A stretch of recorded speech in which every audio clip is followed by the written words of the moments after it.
إنا نحن نزلنا الذكر وإنا له لحافظون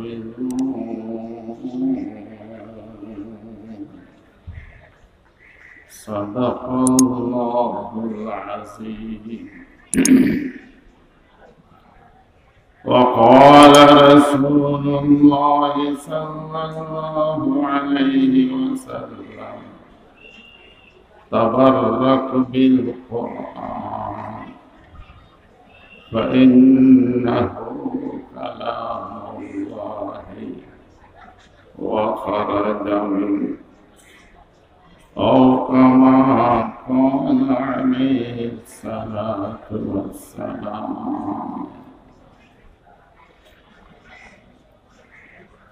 সম্মানিত সভাপতি ভদ্রবৃন্দ, উপস্থিত সম্মানিত ওলামা মাশায়েখ, সম্মানিত বিরাদরান ইসলাম,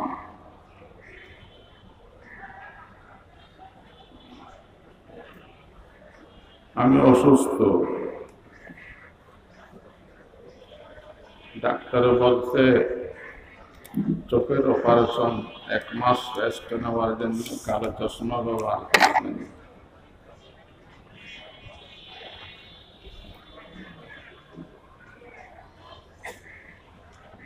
কালো চশমা ব্যবহার করলে সব কালো হয়ে যায়। আপনাদেরকে ভালো করে দেখি।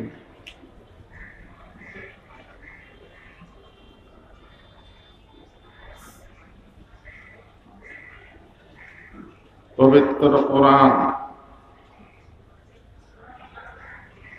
আমাদের জীবনের কোড অফ লাইফ, শাসনতন্ত্র, গঠনতন্ত্র, সংবিধান। মুসলমানের সংবিধান পবিত্র, বলেন না? আল কোরআন।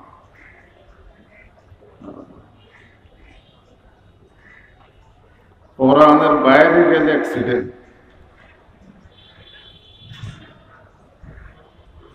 আল্লাহ পাক বলতেছেন কোরআন এটা দুনিয়ার কোনো মানুষের লেখা নেই।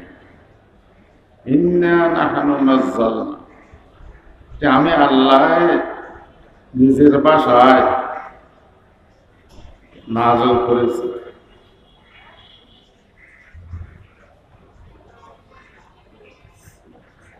আল্লাহ যখন থেকে আছে, কোরআনও তখন থেকে আছে। সেই জন্য আহলে সুন্নাত ওয়াল জামাআত সকলে একমত, কোরআন মখলুক নয়। কোরআন তো আল্লাহর সিফত, আল্লাহর গুণ। আল্লাহ যখন থেকে আছে, আল্লাহর গুণ তখন থেকে আছে। কোরআন খালেক নয়, খালেক মানে সৃষ্টিকর্তা, মখলুক মানে সৃষ্টি। কোরআন সৃষ্টিকর্তা নয়, সৃষ্টিকর্তা তো আল্লাহ। আবার মখলুক নয়।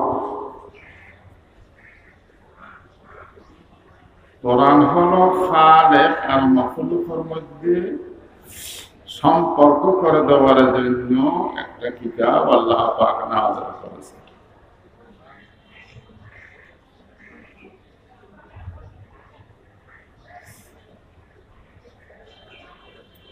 লক্ষ লক্ষ বছর কোরআন শরীফ আল্লাহর ভিতরে ছিল।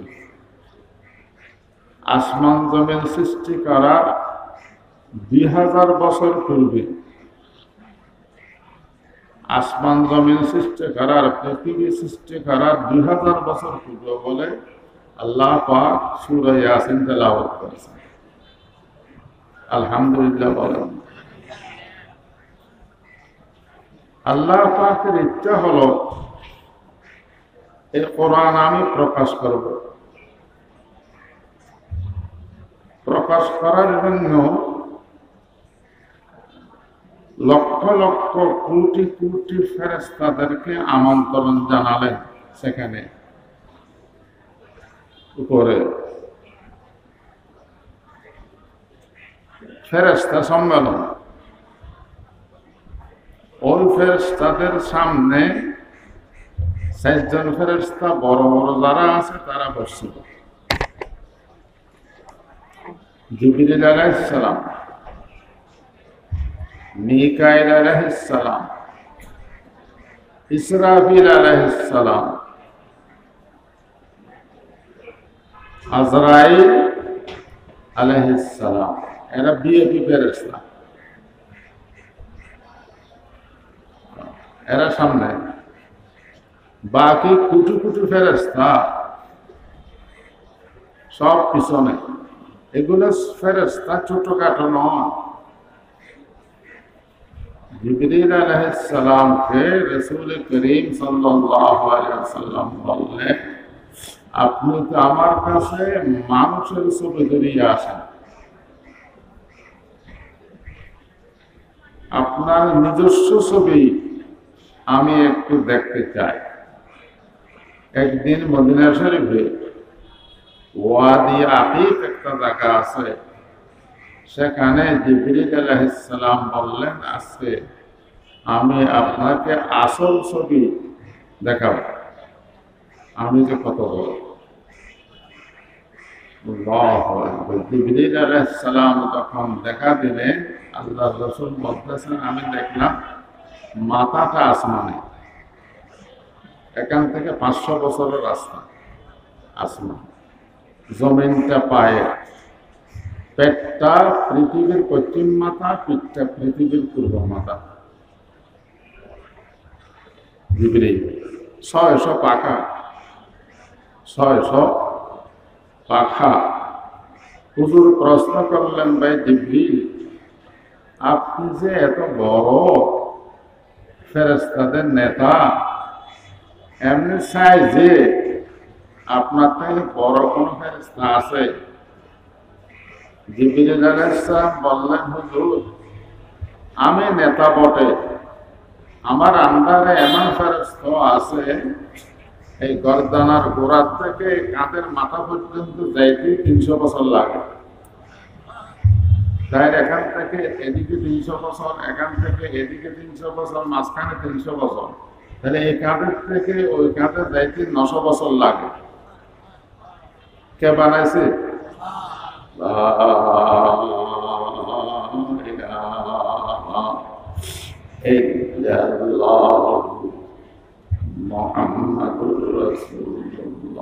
এই সমস্ত ফেরেশতা আজকের মজলিসের শ্রোতা। আল্লাহ পাক কোরআন বের করবেন ভিতর থেকে। সূর্য বাইর হওয়ার আগে সূর্যের একটু লাল লাল রং বাইর হয়, লালিমা। সকালবেলা দেখেন না, সূর্য বাইর হওয়ার আগে একটু লাল লাল দেখা যায়। এখনো আল্লাহ কোরআন বাইর করা নাই, কোরআনের একটু জ্যোতি বাইর হয়েছে। কোরআন এখনো বলে নেই। কোরআনের জ্যোতি বাইর হওয়ার সাথে সাথে লক্ষ লক্ষ কোটি ফেরেশতা সব অজ্ঞান হয়ে গেছে। কোরআনের এত জ্যোতি, আমরা যে কোরআন পড়তেছি অজ্ঞান হতেছি না, এটা আল্লাহ পাকের মেহেরবানি। কিন্তু যেদিন আল্লাহ কোরআন শরীফ পড়বেন, এখনো পড়েন নাই, কিছু জ্যোতি বাইর হয়েছে, লক্ষ লক্ষ কোটি কোটি ফেরেশতা সব অজ্ঞান হয়ে গেছে কোরআনের জ্যোতির কারণে। একজন ফেরেশতা অজ্ঞান হয়নি, জিবরিল আলাইহিস সালাম। সব শ্রোতা বেহুশ অবস্থায় আছে, জিবরিল আলাইহিস সালাম বেহুশ হয় নাই, যেহেতু আল্লাহ পাকের কাছে সবসময় তার যাতায়াত, সে জ্যোতি সহ্য করতে পারে। আল্লাহ পাক বললেন, তোমরা সকলে অজ্ঞান হয়ে গেছো, জিবরিল এখনো অজ্ঞান হয় নাই, আমি আমার উদ্দেশ্য পুরা করব, আমি কোরআন তেলাওয়াত করব। 30 পারা কোরআন জিবরিল আলাইহিস সালাম সামনে আল্লাহ পাক তেলাওয়াত করে শোনালেন। আলহামদুলিল্লাহ। তেলাওয়াত শেষ, অজ্ঞান ফেরেশতারা এখন জ্ঞান ফিরিয়ে আসছে তেলাওয়াতের শেষে।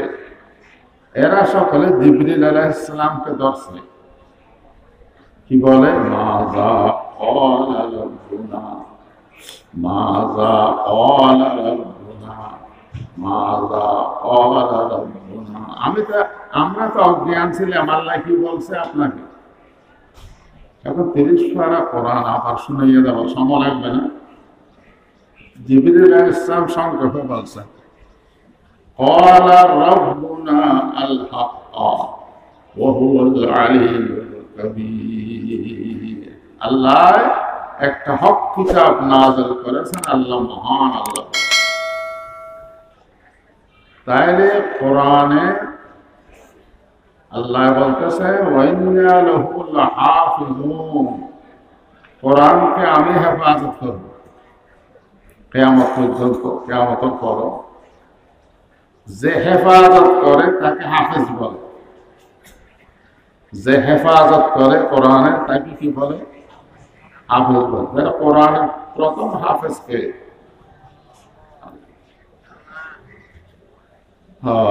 কোরআনের প্রথম কারি কে?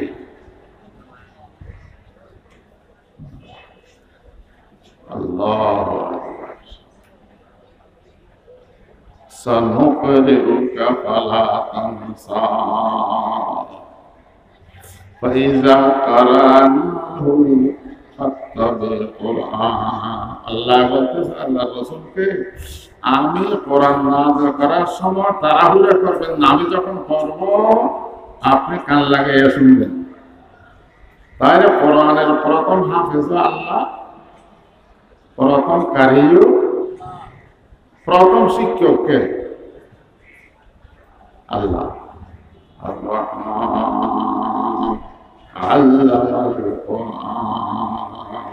আল্লাহ পাক বলতেছেন, আমি দয়ালু খোদা, দয়া করে তোমাদেরকে কোরআন শিক্ষা দিয়েছি।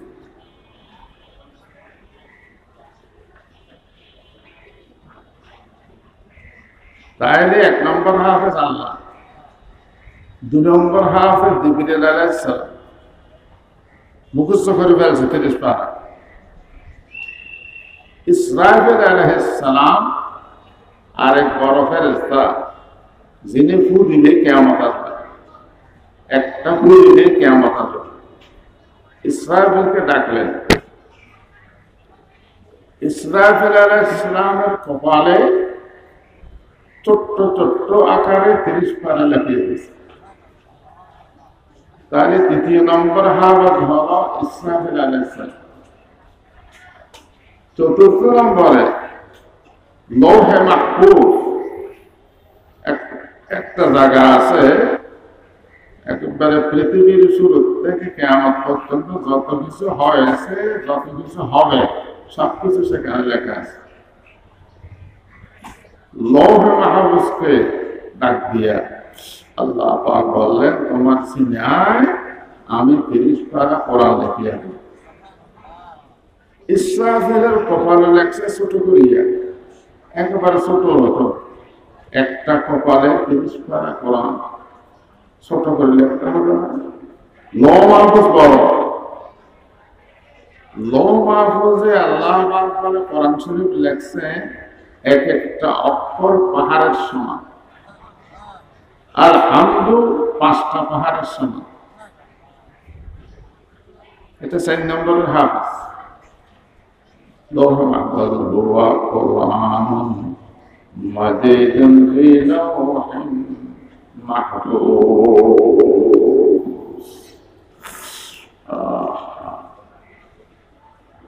এখন আল্লাহ পাক একবারে যত আসমান আছে, সকল আসমানের নিচের যে আসমানটা আছে, এটাকে সময়ে দুনিয়া বলা হয়। সেখানে একটা জায়গা আছে বায়তুল ইজ্জত, সেখানেও 30 পারা লিখিয়ে দিয়েছে। দামি জিনিস বিভিন্ন জায়গায় রেকর্ড করে, আপনার কাছে একটা দলিল থাকে জমিনে, এটা ফটো স্টেট করিয়া বিভিন্ন খাতায় লিখিয়ে রাখে। বায়তুল ইজ্জতে 30 পারা কোরআন লিখে দিন।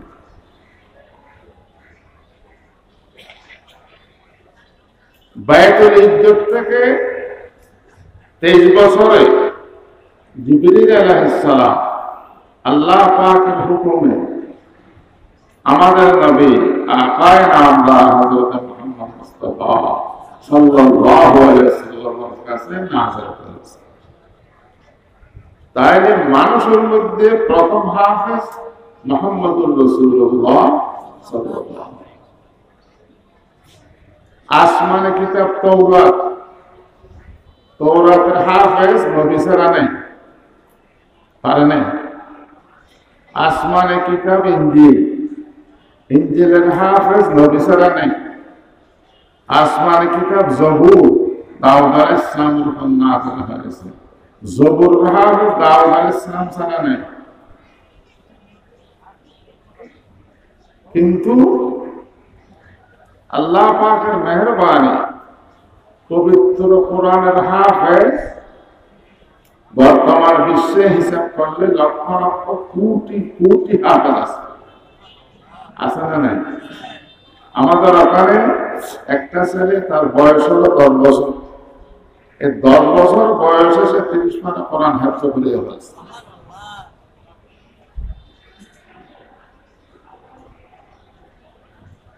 কোন সরকার যে কোনো আমলে যদি বলে আমি কোরআন রাখবো না, প্রত্যেক বাড়ির থেকে তালাশ করে কোরআন শরীফ সব নিয়ে জ্বালাইয়ে ফেলছেন। আউযুবিল্লাহ। পৃথিবীতে কোরআন একটাও নেই। তারপর দিন সকালে সেই 10 বছরের সন্তান বলবে কোরআন আমার ভিতরে আছে, লেখো। আবার 30 পারা কোরআন আল্লাহ হেফাজত এইভাবে করে, ওয়াইন্না লাহু লাহাফিজুন। আবার দেখো, এখন সরকার দেখতেছে এখন তো হাফেজদের জন্য সমস্যা, আমরা কোরআন শরীফ সব জ্বালাই দিলাম, এখন হাফেজদের সিনে কোরআন শরীফ রয়ে গেছে। বড় বড় ইঞ্জিনিয়ারদেরকে ডাকছে, তোমরা এক্সরে মেশিন নিয়ে বাইর হও। আমার দেশে যত হাফেজ আছে, যত মানুষ আছে, প্রত্যেক মানুষের সিনে এক্সরে করো, কার সিনে কোরআন আছে। যার সিনে কোরআন পাওয়া যাবে তাকে মেরে ফেলব।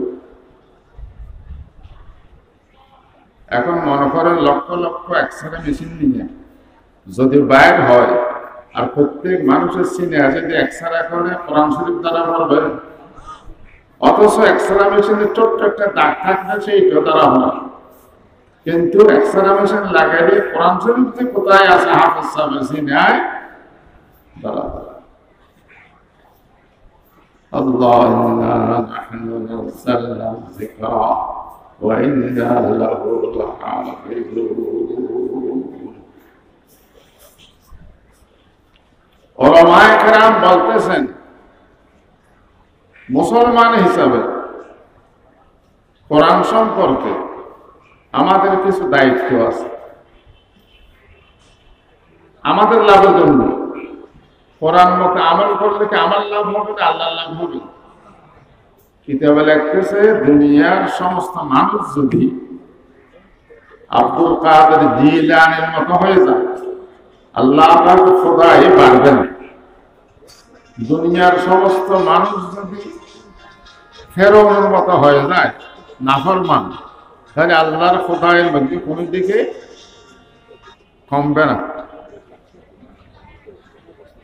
আমাদের 3টা দায়িত্ব মুক্তসর। আমি অসুস্থ, আমি লম্বা ওয়াজ করতে পারবো না। 1 নম্বর, তাজিমে কোরআন, কোরআনকে সম্মান দেব। আচ্ছা, কোরআনকে যে সম্মান দেব, তা থেকে আল্লাহর লাভ হবে না আমার লাভ হবে? শুনেন, 160টি আসমানি কিতাব, সেটাকে সংক্ষেপ করে 30 পারা কোরআনের মধ্যে দিয়ে দিচ্ছে। তার জ্ঞান বিজ্ঞান, সে কোরআন। এবং কিতাবে কি লিখতেছে, মান কারাআল কুরআনা ফালাহু হাসানা ওয়াল হাসানাতু বিআশরি আমসালিহা। কোরআন যদি তুমি পড়ো 1 হরফে 10 নেকি। আলিফ লাম মিম 30 নেকি হয়ে গেছে। সেরকম আর কোন কিতাব আছে সেই রকম সম্মানজনক? হ্যাঁ, আপনি যদি পত্রিকায় বারত পড়েন, ইংরেজি পড়েন, 1 অক্ষরে 10 নেকি আছে? কোরআনের সম্মান, কোরআনকে সম্মান দিতে হবে। কোরআনকে যদি সম্মান দিতে পারি, আজকে করুণা আমাদের কাছে আসতো না। কেন? কোরআনে কি বলে? আউযু বিল্লাহি মিনাশ শাইতানির রাজীম। ওয়া মা কানা আল্লাহু লিয়ুআযযিবাহুম ওয়া আনতা ফীহিম ওয়া মা কানা আল্লাহু মুআযযিবাহুম ওয়া হুম ইস্তাগফিরুন। আল্লাহ পাক আল্লাহর হাবিব হযরত মুহাম্মদুর রাসূলুল্লাহ সাল্লাল্লাহু আলাইহি ওয়াসাল্লামকে ইরশাদ করেন, দেখেন আপনি যতদিন দুনিয়াতে আছেন ব্যাপকভাবে বিশ্বব্যাপী কোনো আযাব আমি দেব না। আপনার মর্যাদার খাতিরে বিশ্বব্যাপী কোনো আযাব আমি, বিশ্বব্যাপী আযাব হয়েছিল নূহ আলাইহিস সালামের সময়। সারা দুনিয়াতে পানি উঠছিল, মাঝখানে খুশি হয়নি। রাসূলের জামানায় আল্লাহ বলতেছেন আপনি যতদিন জীবিত আছেন বিশ্বব্যাপী কোনো আযাব আমি দেব না। কোরআনে বলতেছে ওয়া মা কানা আল্লাহু লিয়ুআযযিবাহুম ওয়া আনতা ফীহিম। আপনি যদি ইন্তেকাল করেন তখন ওয়া মা কানা আল্লাহু মুআযযিবাহুম ওয়া হুম ইস্তাগফিরুন। আপনি যদি ইন্তেকাল করেন, আপনার উম্মত যদি আল্লাহর কাছে ক্ষমা প্রার্থনা করে, গুনাহ বাদ দেয়, তওবা করে, ইস্তিগফার করে, তখনও বিশ্বব্যাপী আযাব আমি দেব না। আজকে তো বিশ্বব্যাপী আযাব চলতেছে। কোভিড-19 করোনা কেবল বাংলাদেশে না, সারা বিশ্বে, সারা বিশ্বে গুনাহ করার কারণে না গুনাহ না করার কারণে? কি গুনাহ? শেখ ফরিদ রহমতুল্লাহ আলাইহির নাম শুনছেন? অলিকুল শিরোমণি। উনার একটা কিতাব আছে আমাদের মাদ্রাসায় ঘরে পন্দে নামা। উনি লিখতেছেন ওয়াজানা উফতাদমা আনজালতিহা। ওদের জেনা যখন বাড়বে তখন মহামারী সৃষ্টি হবে। করোনা মহামারী না, জেনা বাড়ছে না কমছে? সেদিনকে পত্রিকায় দেখলাম, আশ্চর্য করবেন, ঢাকা টাউনে 2000টা জায়গা আছে, হোটেল সহ, হোটেল ছাড় 2000টা স্থান আছে যেখানে প্রত্যেক রাত্রিতে জেনা চলে। জেনা তো মহিলার সাথে চলে। পত্রিকায় লিখতেছে, আমি আমার কথা নয়,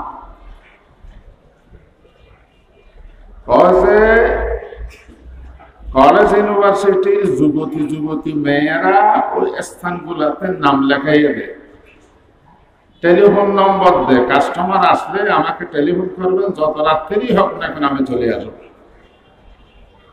2000 জায়গায় জেনা চলতেছে। তো মহামারী না হলে কি হবে?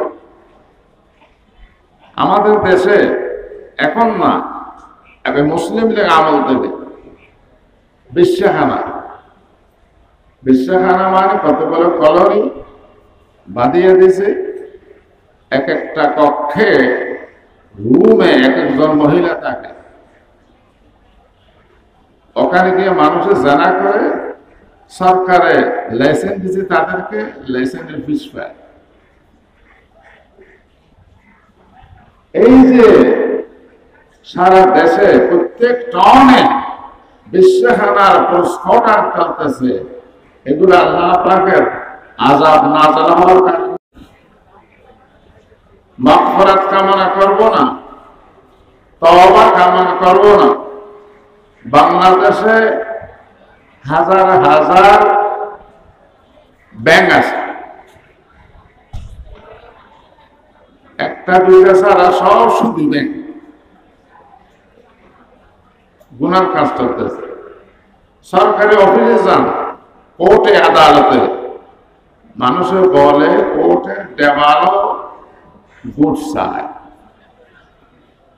500 টাকার কাজ 20,000 টাকা খরচ হয়, এখানে দাও, ওখানে দাও, ওখানে দাও, এখানে দাও। ঘুষ, সুদ, মিথ্যা কথা, জেনা সব আমরা করতেছি। তওবা নাই, ইস্তিগফার নাই, আল্লাহর ভয় নাই। শুনেন, একটা হলো প্রতিকার। প্রতিকার মানে করোনা হয়ে গেছে, রেডিওতে ঘোষণা করে বাড়ির থেকে বাইরে হওয়ার সময় মাস্ক ব্যবহার করবেন, ঘন ঘন সাবান দিয়ে হাত ধুবেন, বীর এড়াইয়ে চলবেন। এগুলো হলো প্রতিকার, বাঁচার জন্য উপায়। আরেকটা আছে প্রতিরোধ। করোনা কেন না আসে কিভাবে, এটাতে আসার পরে ব্যবস্থা। না আসে কিভাবে, না আসার ব্যবস্থা হলো আল্লাহর কাছে ক্ষমা প্রার্থনা করা, গুনাহ থেকে তওবা করা, ভবিষ্যতে গুনার কাজ করব না, আল্লাহর কাছে ওয়াদা করা। সেই কাজটা যদি সরকারি বেসরকারি ভাবে করতে পারে, আমি কসম করিয়ে বলতে পারবো আগামীকাল থেকে করোনা থাকবে না।